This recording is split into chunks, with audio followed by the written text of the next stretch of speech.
టీశాట్ కార్యక్రమాన్ని వీక్షిస్తున్న ప్రధానోపాధ్యాయులు, ఉపాధ్యాయులు, విద్యార్థులు అందరికీ కార్యక్రమానికి స్వాగతం. 2020-21 విద్యా సంవత్సరం సెప్టెంబర్ 1 నుండి ప్రారంభమైంది. విద్యా సంవత్సరం ప్రారంభానికి సూచనగా మనము కొన్ని అంశాలతో విద్యార్థులకు పాఠ్యాంశాలు అందజేయడం అనేది జరుగుతున్నది. డిజిటల్ పాఠాల ద్వారా, వర్క్ షీట్ల ద్వారా విద్యార్థులకు పాఠ్యాంశాలను పరిచయం చేయడం అనేది జరుగుతున్నది. ఉపాధ్యాయులు ప్రత్యక్షంగా, పరోక్షంగా విద్యార్థులను కలుసుకొని పాఠ్యాంశాలు అవగాహన కల్పించడం జరుగుతున్నది. ఈ నేపథ్యంలో విద్యార్థులకు సంబంధించినటువంటి పాఠ్యాంశాలకు సంబంధించినటువంటి అనుమానాల నివృత్తి కొరకు ఈ కార్యక్రమం ఏర్పాటు చేయడం జరిగినది. ఈ కార్యక్రమం లోపల నా పేరు మధుసూదన్ రెడ్డి, ఎస్ఆర్జీ సభ్యుణ్ణి, నారాయణపేట జిల్లాకు చెందినటువంటి జీవశాస్త్ర ఉపాధ్యాయుని. మన కార్యక్రమంలో నాతో పాటు మరి ఇద్దరు వ్యక్తులు కూడా పాల్గొంటున్నారు. నా పక్కన ఉన్నవారు శ్రీ సంజీవ్ కుమార్, నిజామాబాద్ జిల్లాకు చెందినటువంటి జీవశాస్త్ర ఉపాధ్యాయులు. చివరిలో ఉన్నటువంటి వారు పెసర ప్రభాకర్ రెడ్డి గారు, ఖమ్మం జిల్లాకు చెందినటువంటి జీవశాస్త్ర ఉపాధ్యాయులు. ఈ సెప్టెంబర్ 1 నుండి ప్రారంభమైనటువంటి పాఠ్యాంశాలకు సంబంధించినటువంటి ఏవైనా అనుమానాలు ఉన్నచో, మరికొంత వివరణ అవసరం ఉన్నచో మీరు ఫోన్ చేసి అనుమానాలు నివృత్తి చేసుకోవచ్చు. కాబట్టి మీ దగ్గర స్క్రోల్ అవుతున్నటువంటి నెంబర్కు, ఇంతకుముందే అందజేసినటువంటి ఫోన్ నెంబర్కు మీరు ప్రశ్నలు అడగాల్సిందిగా కోరుతున్నాం. అప్పటి వరకు మనము విద్యా సంవత్సరం ప్రారంభం తర్వాత ఏ అంశాలు నిర్వహిస్తున్నాం, వాటికి సంబంధించినటువంటి అంశాలను మన ప్రభాకర్ రెడ్డి గారు వివరిస్తారు. అంటే సెప్టెంబర్ 1 నుండి ప్రారంభమైనటువంటి విద్యా సంవత్సరం నుండి విద్యార్థులను మనం ఏ విధంగా రీచ్ అవుతున్నాం, పాఠ్యాంశాలు ఏ రకంగా విద్యార్థులకు అందజేస్తున్నామనే విషయాలు వారు వివరిస్తారు. నమస్కారం. సెప్టెంబర్ 1, 2020 నుండి మన ఈ విద్యా సంవత్సరం ప్రారంభమైనప్పటి నుంచి కూడా మనం ఒక 4 విధాలుగా, ఒక 4 పద్ధతుల ద్వారా మనం విద్యార్థులకు రీచ్ అవుతా ఉన్నాం. అందులో మొట్టమొదటిది దూరదర్శన్ యాదగిరి ఛానల్ ద్వారా మన యొక్క డిజిటల్ పాఠ్యాంశాలు ప్రసారం జరుగుతూ ఉన్నాయి.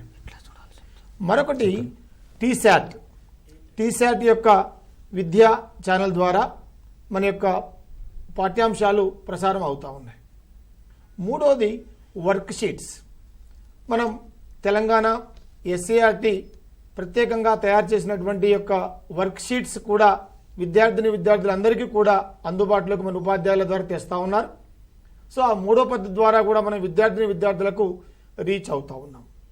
ఇక నాలుగవది ప్రత్యక్షంగా మరియు డిజిటల్ కాంటాక్ట్ ద్వారా ఉపాధ్యాయులు కూడా పిల్లల్ని నేరుగా మరియు ఫోన్ ఇన్ ద్వారా, వాట్సాప్ ద్వారా, గ్రూప్ రకరకాల పద్ధతుల ద్వారా కలుస్తూ ఉన్నారు.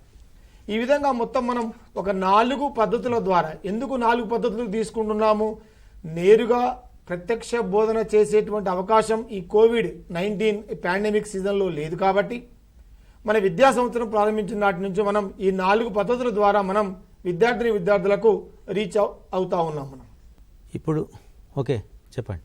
హలో సార్, చెప్పండి. అంటే సముద్రపు నీటిలో చేపని మాపు నీళ్ళలో వేస్తే చనిపోతుంది కదా సార్, అది ఎందుకు సార్? ఓకే, ఇప్పుడు ప్రసారమైన పాఠ్యాంశం కాకుండా వేరే పాఠానికి సంబంధించి కూడా అడుగుతున్నట్లున్నారు. ఓకే, ఏం పర్వాలేదు. ప్రభాకర్ రెడ్డి గారు దీనికి సంబంధించినటువంటి సమాధానం చెప్పండి. ఉప్పు నీటిలో ఉంచినటువంటి చేప మంచినీటిలో ఉంచితే చనిపోతుంది, లేదా మంచినీటిలో నివసించే చేప ఉప్పు నీటిలో ఉంచినప్పుడు కూడా చనిపోతుంది. దీనికి కారణమేమి? సాధారణంగా మనకు కూడా తెలుసు, మంచినీటి యొక్క గాఢతతో పోలిస్తే సముద్రపు నీటి యొక్క గాఢత చాలా ఎక్కువగా ఉంటుంది. కాబట్టి సముద్రపు నీళ్ళలో పెరిగేటువంటి చేపలు అన్నీ కూడా, అంటే ఏవైతే జీవరాశులు పెరుగుతాయో జీవరాశులు అన్నీ కూడా ఆ గాఢతను తట్టుకోవడానికి తగినటువంటి అనుకూలనాలు కలిగి ఉంటాయి. దాంట్లో భాగంగా వాటిలో ఉండేటువంటి, అంటే వాటి లోతుకు పోయినా కొద్దీ వాటిలో ఉండేటువంటి ఊపిరితిత్తులు సంకోచించడం కానీ, ఆ వాయువులు కండరాల్లోకి రక్తంలోకి ప్రవహింపజేసేటువంటి మెకానిజం కానీ అవి ఒక ప్రత్యేక పద్ధతిలో ఉంటాయి. కాబట్టి ఆ పద్ధతిలో అనుకూలనాలు కలిగి ఉన్నటువంటి ఆ చేపల్ని మంచినీటిలోకి తీసుకొని వస్తే ఏమవుతుంది, తక్కువ గాఢత నీరు కాబట్టి నీరు జీవి శరీరంలోకి ద్రవాభిసరణ ద్వారా ఇతర మార్గాల ద్వారా ప్రవేశించడం వల్ల జీవి చనిపోవడానికి అవకాశం ఉంటుంది. అదేవిధంగా మంచినీటిలో ఉండేటువంటి చేపల్ని కూడా మనం ఒకవేళ సముద్రపు నీటిలో ఉంచితే ఏమవుతుంది, మంచినీటిలో ఉన్నటువంటి ఒక గాఢత కంటే సముద్రపు యొక్క ఉప్పు నీటి గాఢత ఎక్కువ కాబట్టి అక్కడ తగినటువంటి నీరు, సాధారణంగా మనకు కూడా తెలుసు చేపలు నోరు తెరుస్తూ మూస్తూ ఉంటాయి. ఎందుకని, నోటి ద్వారా నీరు లోపలికి పోవటం, ఆ నీటిలో ఉండేటువంటి ఆక్సిజన్ కలిగిన నీటిని ఆ మొప్పల మీదుగా ప్రయాణిస్తున్నప్పుడే ఆ మొప్పలు స్వీకరించడం, మరి ఆ నీరు మొప్ప చిలుకల ద్వారా బయటికి రావటం. ఈ రకంగా వెళ్తున్నప్పుడు ఏమవుతుంది, ఈ గాఢత ప్రవణతలు ఉన్నటువంటి భేదం వలన అవి తగిన అనుకూలనాలు లేక చనిపోవటం జరుగుతుంది. కాబట్టి ద్రవాభిసరణ ప్రక్రియ వల్ల ఈ విధంగా జరిగే అవకాశం అనేది ఉంటుంది. Okay, next. హలో, చెప్పండి. మీరే చెప్పండి, ఏం ప్రశ్న అడుగుతున్నారు చెప్పండి. బయాలజీలో ఫస్ట్ ఫుడ్ ఎలా అయితే మనం తీసుకుంటామో దాన్ని ట్రాకియాలో ఉంటుంది కదా, దాని గురించి ఏం సరిగ్గా అర్థం కావడం లేదు. క్లియర్గా అడగండి, నెమ్మదిగా క్లియర్గా అడగండి. ఓకే, మనకి ఫుడ్ తీసుకున్నప్పుడు ట్రాకియా అనేది ఉంటుంది కదా. ఓకే అమ్మా. ఆ ట్రాకియాకి రింగ్స్ ఉంటాయి, కానీ అవి మనం ఫుడ్ తీసుకునేటప్పుడు వాటి మూమెంట్ ఉంటుంది. బట్ ఆ బోన్స్ అనేటివి కార్టిలేజ్ తో నిర్మించబడి ఉంటాయి, కానీ అవి ఎందుకు కదలలేవు అని నా డౌట్. వాటికి ఏమైనా స్పాయిలేజ్ అవుతాయా, డ్యామేజ్ ఏమైనా ఉంటుందా, కానీ మళ్ళీ దాన్ని ఎలా ప్రివెంట్ చేయాలి, దాని గురించి అడుగుతున్నాను. ఓకే, ఇది మీరు రెండో పాఠానికి సంబంధించినటువంటి అంశాలు. సి ఆకారంలో ఉన్నటువంటి మృదులాస్తోటి నిర్మితమైనటువంటి దాని గురించి అడుగుతున్నారు. ప్రభాకర్ రెడ్డి గారు దీని గురించి సమాధానం ఇస్తారు. అమ్మ, చక్కటి ప్రశ్న. విషయం ఏంటంటే, ఆహారము తినటంలో వచ్చేటువంటి ఆహార వాహిక వేరు, సి ఆకార మృదులాస్థి ఉంగరాలు కలిగినటువంటి ట్రాకియా ఇదేమో శ్వాసనాళానికి సంబంధించినటువంటిది. కాబట్టి ఆహారము తీసుకోనప్పుడు ఆహార వాహిక సంకోచ వ్యాకోచాల ద్వారా కొంత ముడుచుకొని పోయినా పర్వాలేదు, కానీ గాలి తీసుకుంటున్నప్పుడు అది ఎప్పుడు కూడా ఆ ట్రాకియా ఓపెన్గా ఉండాలి. కాబట్టి ఈ ట్రాకియా సంకోచించి మొత్తం బిగుసుకుపోకుండా ఉండడం కోసం ఈ సి ఆకార మృదులాస్థి ఉంగరాలు తోడ్పడతాయి. ఇవి రెండు వేరువేరు వ్యవస్థలమ్మా.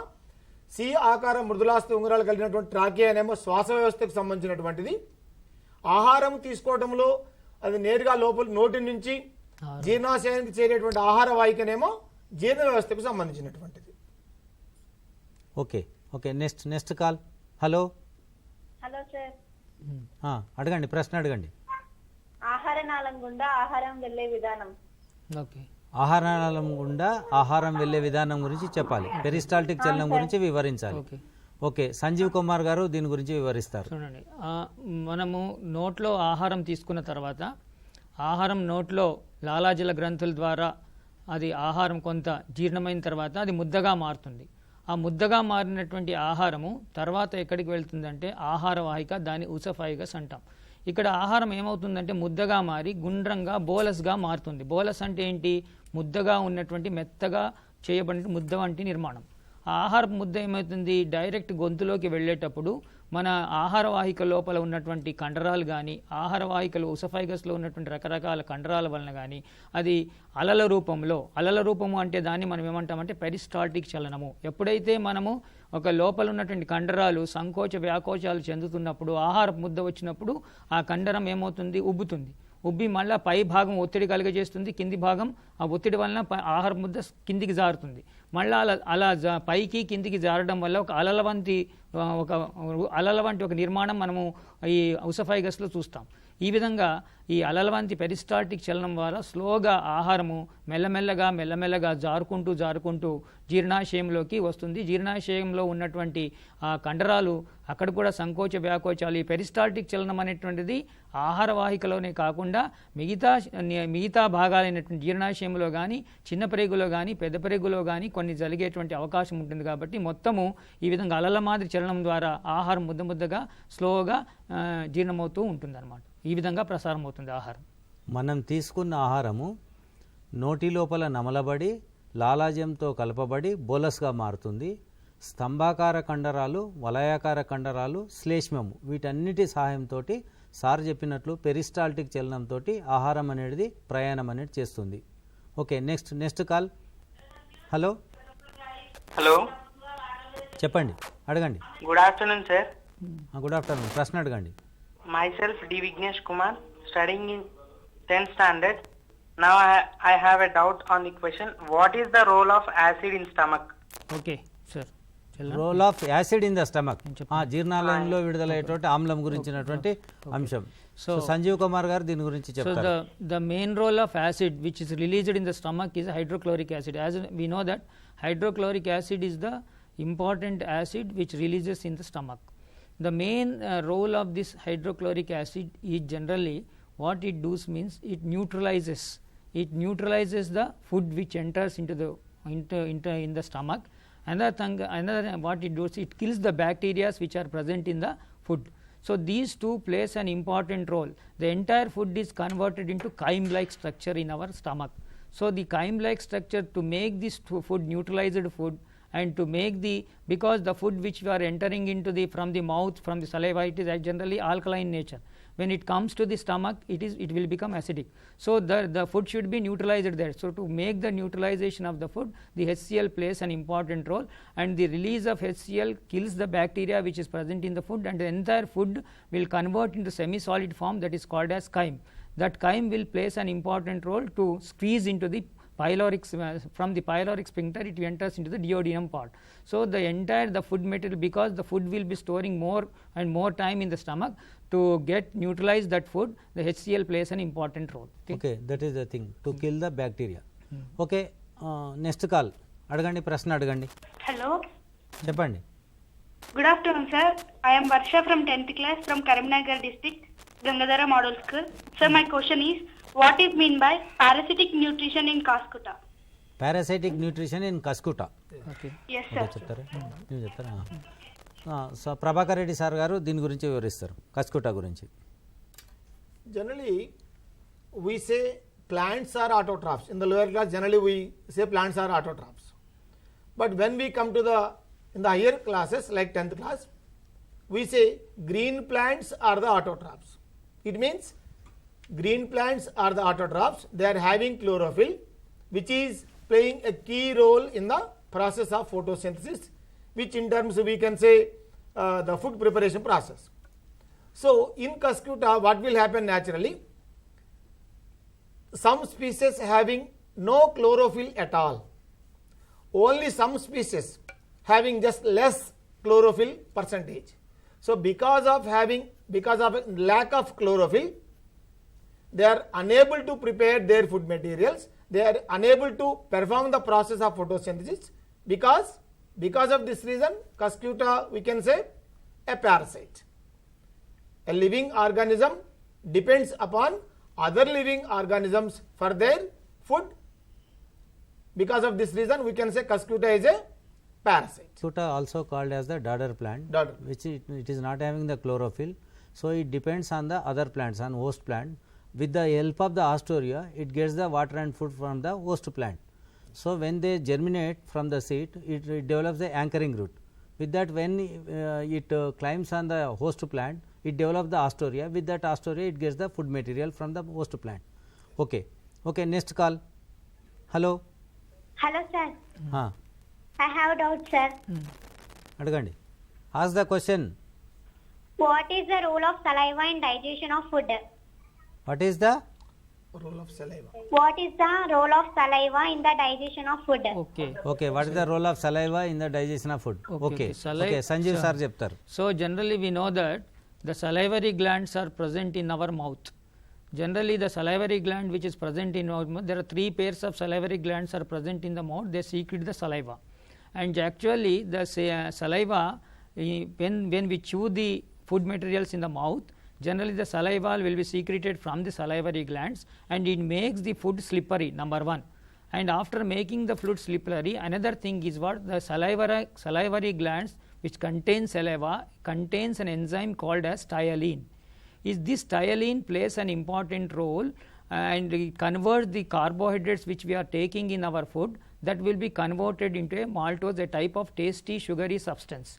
So that entire food get mixed with that one, and a partial digestion of carbohydrate starts in the mouth itself by the action of ptyalin enzyme. So the enzyme, this ptyalin enzyme plays an important role to digest these carbohydrates and make the food slippery, and it makes the food slimy, so that it will make the food slowly enters into the esophagus by the peristaltic movement. That is the main role of saliva. Okay.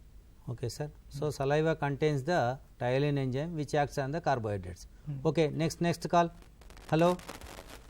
Hello sir, అడగండి, ప్రశ్న అడగండి. జీర్ణనాళంలో పీచు పదార్థాల పాత్ర ఏమిటి sir? జీర్ణనాళంలో పీచు పదార్థాల పాత్ర చెప్తారా? చెప్పండి. సో జీర్ణనాళంలో పీచు పదార్థాల పాత్ర అంటే ఏంటంటే, పీచు పదార్థాలు అనేటువంటి మన ఫుడ్లో జీర్ణనాళంలో పీచు పదార్థాలు అనే కాకుండా మనం తీసుకునే ఆహారంలో పీచు పదార్థాలు ఉండాలి అని అంటాం మనం. ఈ పీచు పదార్థాలు మన ఆహారంలో ఉన్నప్పుడు ఈ పీచు పదార్థాలు ఏం చేస్తాయి అంటే 2 రకాలుగా మనకు ఉపయోగపడతాయి. ఒకటి, మనలో మలబద్ధకాన్ని తొలగించడానికి పీచు పదార్థాలు చాలా ఉపయోగపడతాయి. కాన్స్టిపేషన్ ప్రాబ్లం అంటారు. ఈ కాన్స్టిపేషన్ ప్రాబ్లం తొలగించడానికి మనం కంపల్సరీ మనం తీసుకునేటువంటి ఫుడ్లో కంపల్సరీగా పీచు పదార్థాలు, ఫైబర్స్ లేదా రఫేజెస్ ఉండాలి, నంబర్ 1. తర్వాత ఇంకోటి, మనం తీసుకున్నటువంటి ఆహార పదార్థాల్లో పీచు పదార్థాలు, రఫేజెస్ ఉండటం వల్ల ఆహారము సులువుగా జీర్ణనాళం నుంచి లేదా వేరే పదార్థాల నుంచి జారుకుంటూ వెళ్ళేటువంటి అవకాశం కూడా ఉంటుంది.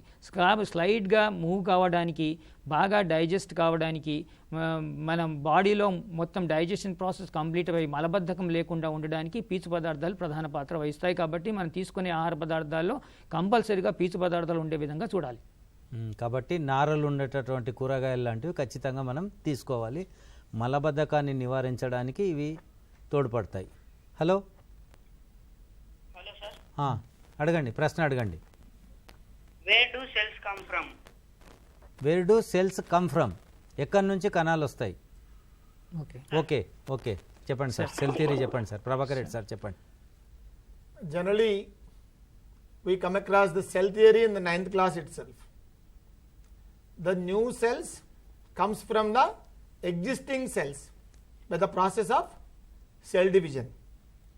అంటే ప్రస్తుతం ఉన్న కణాల నుండే కొత్త కణాలు వస్తాయి. అది మనకు కణ విభజనల ద్వారా వస్తాయి. అది మనం 10th క్లాస్లో డీటెయిల్డ్గా కూడా తీసుకున్నాం మనం. కణ విభజనలు, వాటి రకాలు, సమయ విభజన కానీ, క్షేకరణ విభజన కానీ, అసమయ విభజన మనకు వచ్చేటువంటి అవన్నీ కూడా మనము హయ్యర్ క్లాసెస్లో మీకు వస్తాయి. సో ప్రస్తుతం ఉన్న కణాల నుండే కొత్త కణాలు వస్తాయి. This is called as the cell theory. Sleeden మరియు Swan. This theory is proposed by the Sleeden and Swan. Okay, it is present in the 9th class first lesson. Okay. Hello. Next question. Hello.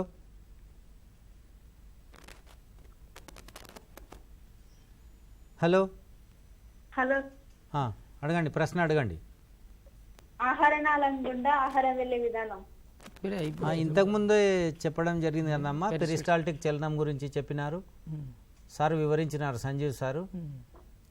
Bolus అనేది ప్రయాణం చేస్తుందని మరొకసారి వివరించండి sir. So ఆహార నాళంలో ఆహార పదార్థం bolus రూపంలో పెరిస్టాల్టిక్ చలనం ద్వారా ప్రసారం అవుతుంది. అంటే పెరిస్టాల్టిక్ చలనం ద్వారా ఆహారం కదులుతూ ఉంటుంది.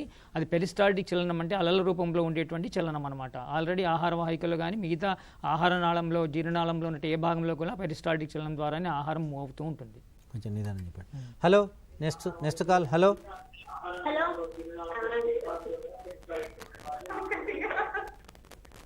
అడగండి, ఇప్పుడు అడగండి. టీవీకి దూరంగా ఉండి అడగండి.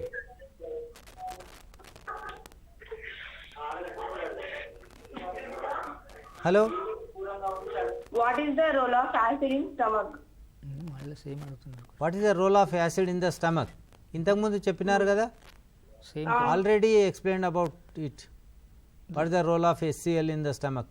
సరే సార్, మళ్ళొకసారి చెప్పండి. It neutralizes and it kills the bacteria present in the food and makes the food in the form of chyme. చెప్పండి.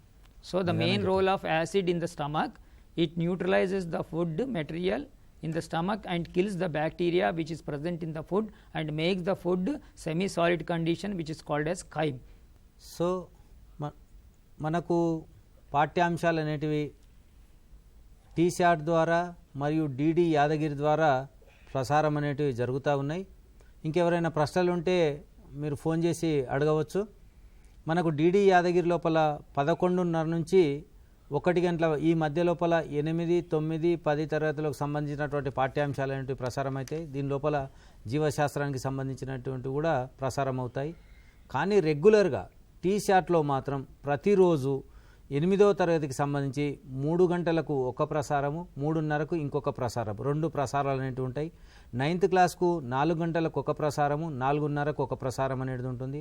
10వ తరగతికి ఉదయం 10 గంటలకు ఒక ప్రసారము, 10:30కు ఒక ప్రసారం అనేది జరుగుతుంది. అంటే టీశాట్ నుంచి ప్రసారం అయ్యేటటువంటి ప్రసార వేళలు అవి నిశ్చితంగా ఉంటాయి. దీనిల ప్రకారమే మనకు ప్రసారం అనేది జరుగుతాయి. Okay, another call. అడగండి, ప్రశ్న అడగండి. హలో, అడగండి, ప్రశ్న అడగండి.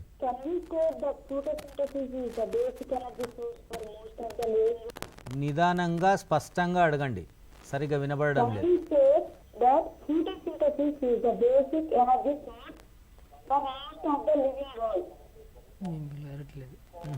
సరిగ్గా వినబడడం లేదు, ఏదో ఎనర్జీ అని వినబడుతుంది, క్లారిటీ లేదు, ప్రశ్న స్పష్టంగా వినబడడం లేదు. Okay, hello hello, next question. Hello, అడగండి, ప్రశ్న అడగండి.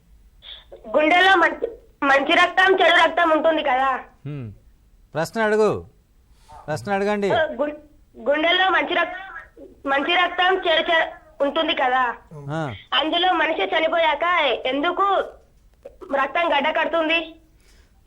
అసలు గుండె లోపల మంచి రక్తము చెడు రక్తం అని ఉండదు. అదని మంచి రక్తము చెడు రక్తం అనకూడదు. ఆక్సిజన్ రహిత రక్తము, ఆక్సిజన్ సహిత రక్తం అని చెప్పి అనాలి. సో కాబట్టి మనం ఆ పదం అనేది వాడకూడదు. చెప్తారు మీరు? ఓకే, మనిషి చనిపోయిన తర్వాత రక్తం ఎందుకు గడ్డ కడుతుంది? రక్తం అనేది ప్రభాకర్ రెడ్డి సార్ వివరిస్తారు.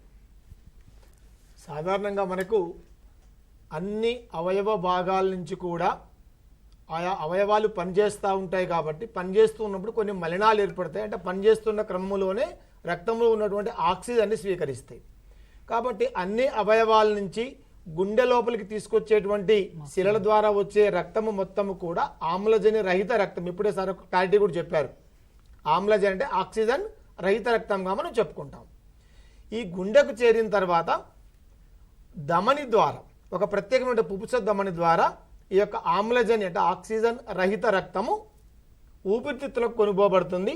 అక్కడేమవుతుంది, ఊపిరితిత్తులో ఉన్నటువంటి ఆ యొక్క ఆల్వియోలోయ నుంచి వచ్చినటువంటి ఆక్సిజన్ని తీసుకొని ఆమ్లజని సహిత రక్తంగా మారి తిరిగి గుండెకు చేరుతుంది.